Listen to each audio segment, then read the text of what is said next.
In the middle of a rainy night, James's mother received a call informing her that Diep's old house had been broken into. Without hesitation, she put on her coat and rushed out into the dark night. But what she witnessed there was not just a burglary, but a story that made everyone choke up. That night, it rained heavily, thunder and lightning constantly. In the small house in the suburbs, James's mother sat on the porch, quietly knitting a sweater for NHI. The ticking of the clock echoed in the quiet space. Only the sound of the wind whistling through the cracks in the door could be heard. James and Diep had just taken their child to the countryside to visit, planning to return the next morning, so she was alone in the house. Suddenly the phone rang in the middle of the night. She was startled and picked up the phone. On the other end of the line was the voice of her old neighbor, who lived near the house where Diep used to live. Her voice was trembling and urgent. "Ma'am, I heard strange noises at Diep's old house. It seems like someone is breaking in. I'm too scared to go out and see." James's mother was stunned for a few seconds. Diep's old house? Where Diep and NHI had lived through their difficult years, with only a few chickens as their most precious possessions. Her heart suddenly started pounding. Without thinking, she quickly put on an old raincoat, grabbed a flashlight, and ran outside. The wind whipped at her face. The rain was cold, but she did not stop. The path leading to the old house was muddy and pitch black. With each step, she remembered the early days when James and Diep had a hard time, sharing each meal with a bowl of thin porridge. She felt sorry for Diep, who was gentle and had suffered many hardships. Now hearing that her old house had been robbed, she felt like her heart was on fire. When she arrived, the sight before her stunned her. The wooden door was loose on its hinges, and a corner of the wall had muddy footprints. The flashlight beam shone through, and she saw the chicken coop behind her shaking. "Who's there?" she called out, her voice trembling but determined.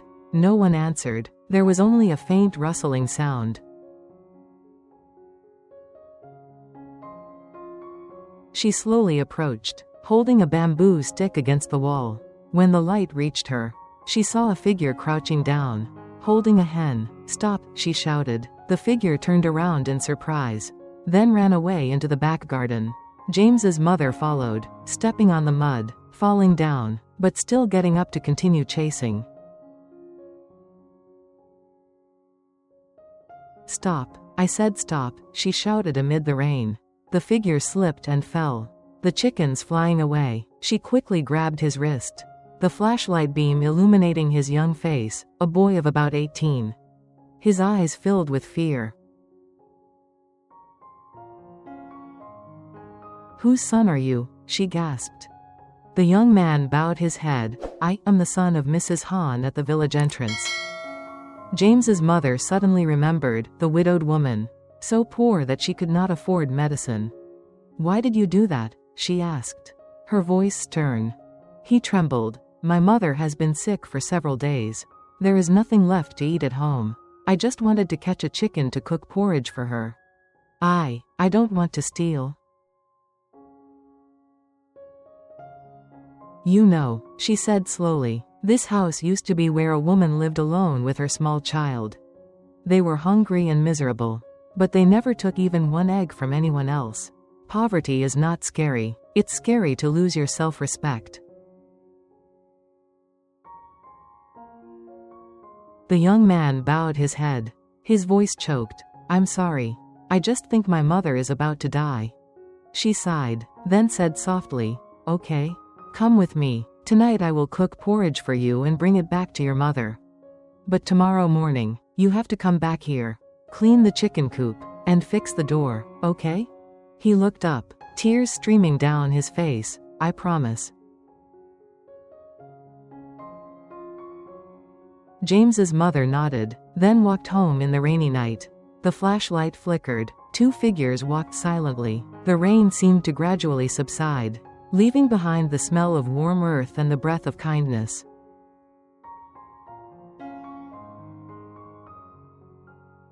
The next morning, James and Diep returned. As soon as they entered the house, James was shocked to see his mother's clothes covered in mud.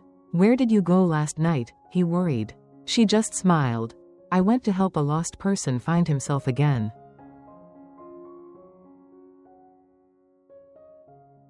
Diep was surprised, listening to her grandmother tell the whole story. When she finished listening, she held her grandmother's hand tightly, her voice trembling. "I really didn't expect you still remember that old house." She gently stroked Diep's hair, "Because that's where you started from zero. The place where I understood what determination is. I can't let anyone turn that place into a place of sin."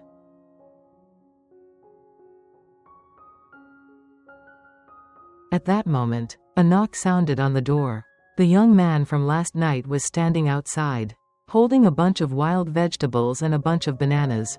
"I came to apologize and to clean the chicken coop as promised," he said. Diep smiled kindly. "It's okay. As long as you know you're wrong. That's fine. If your mother is still sick, I'll bring some medicine tomorrow."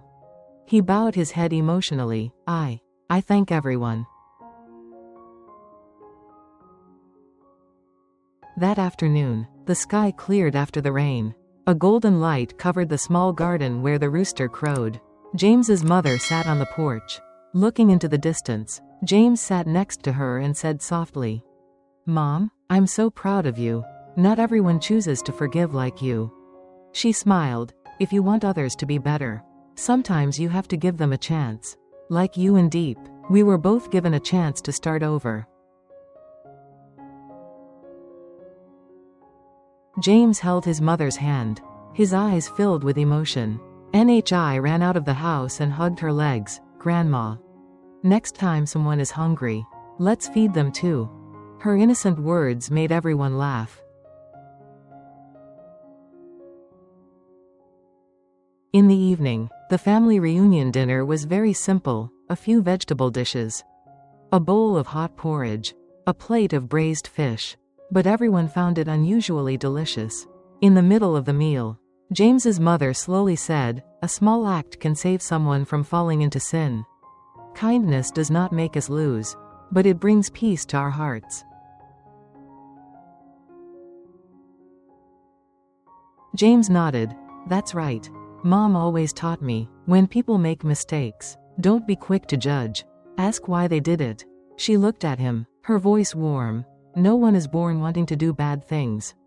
It's just that when they are pushed to the limit, they can no longer see the light.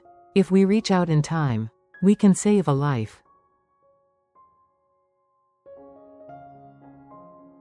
That night, when everyone was asleep, James's mother sat by the window, watching the rain fall. She no longer felt anxious, but felt a strange sense of peace. She smiled and said to herself, "Thank you, I can still do the right thing." The next morning, the villagers were buzzing about the rainy night when a thief was saved by the kindness of James's mother. Everyone was impressed. As for the young man, after repairing the chicken coop, he asked to stay and help Diep clean the garden. From that day on, he seemed to have changed completely: diligent, polite and grateful. As time passed, the story of that rainy night gradually became a lesson in the village. Whenever someone mentioned it, people would say to each other, "As a person, you not only need to be strict, but also have a kind heart like James's mother." That rainy night, which seemed like a small incident, turned out to be a great lesson about kindness and forgiveness. Life sometimes doesn't need big things. Just a sympathetic heart is enough to change a person.